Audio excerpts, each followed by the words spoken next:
Welcome to the Explainer. Today we're going to dive into this really powerful philosophy, one that just cuts through all the noise of our modern problems, and it does it with this one kind of deceptively simple idea.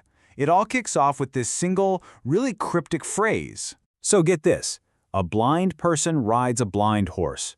I mean, what does that even mean, right? It sounds like an absolute recipe for disaster. But, and you'll see this as we go, that metaphor, that's the key. It's the key to figuring out why we get so completely stuck when we're trying to solve some of the world's biggest, most complex problems.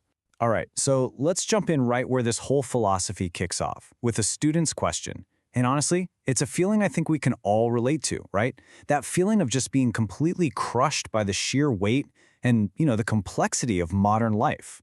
Just listen to this barrage of questions.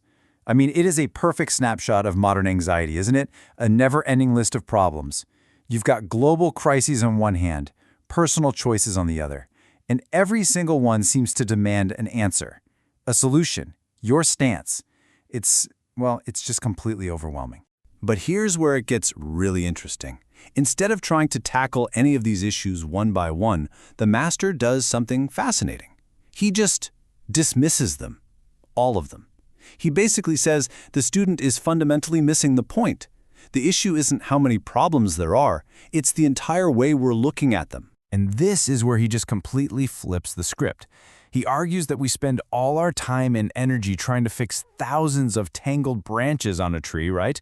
When we should be looking down at the single root where they all come from. And here it is, the core idea. The mind is the root. The master's whole point is that the source of our problems, it's not a lack of policies, it's not a lack of solutions. No, the source is the internal quality, the character, the integrity of the people who are actually involved. And the logic here is actually brilliantly simple. Let's take something like honesty. If a person really works on and cultivates that quality, well, they're just going to naturally follow the rules. And if everyone does that, if everyone follows the rules, problems like traffic accidents, they don't need some complex new solution. They just disappear. The focus shifts completely from the road to the driver, from the laws themselves to the personal quality you need to actually uphold them. Okay, so that's the theory. Let's see how this powerful, really simple idea applies to a massive, real-world problem that stumps experts all over the world. I'm talking about urban traffic. I mean, we've all seen this, right? Cities build more lanes, they dig more subways, but the traffic jam it always comes back. Sometimes it's even worse than before. The master would argue that's because all those solutions are just treating a symptom of a design that's fundamentally broken at its core. So instead of just trying to manage this endless flood of cars, the master's plan is way more radical. It's a total redesign of the city itself. Step 1, you divide it up into these distinct self-sufficient zones.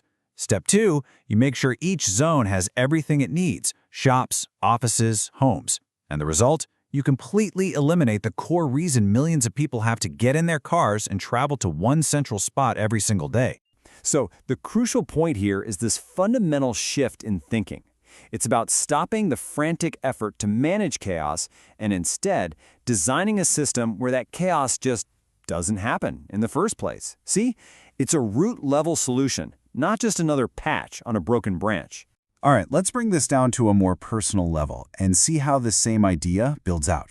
This same core principle, it turns out, completely demolishes one of our biggest modern obsessions, the idea of work-life balance.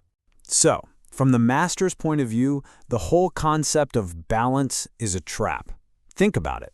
To keep those scales perfectly even, you can't let one side get too heavy, right? So what's the inevitable result? You end up constantly cutting things back. You have to shrink your ambitions at work to save your family life, or you have to shrink your family life to save your career. In this impossible pursuit of balance, both sides end up losing. And the master, he just points to nature to make his case. The world itself isn't balanced in this rigid, artificial way. Mountains aren't all the same height. So demanding that our messy, complex, dynamic lives should fit into some perfectly symmetrical model, well, like he says, that's just demanding an illusion. So if balance is a trap, what's the alternative? Well, it's going right back to the root, a person's inner quality. The master suggests we're kind of like different materials. You might have a gold quality person, like a Marie Curie, who just seems to excel at everything. Then you might have a silver quality person, a genius in their work who maybe struggles a bit elsewhere. Now, the point isn't to judge these categories. It's just to recognize that one single rigid rule of balance can't possibly apply to everyone. Our own inherent quality is what determines our unique path. And all of this, it brings us right back to where we started, back to that central metaphor that ties everything we've talked about together. It explains why we get so stuck debating things like work-life balance or building wider and wider roads that just don't solve the problem. Here it is. It is a crowd of blind people riding on a blind horse, and they all believe they know the direction. This is the central image. It represents people who don't have true understanding.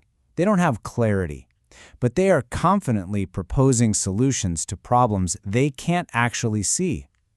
They are so certain about the direction, but that certainty, it's based on absolutely nothing. Now, this state of blindness, it actually has a name. It's called vô-minh, which translates to ignorance.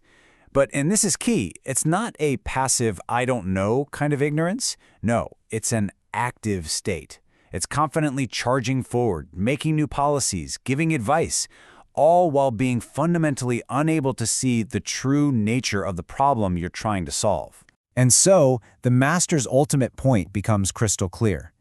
The solution isn't some new technique. It's not another clever 5-step plan you read about online. The only real solution is to go back to the root, to cultivate our own character, to actually develop wisdom, responsibility, and compassion within ourselves first. And the master's final instruction? It's about as simple as it is profound.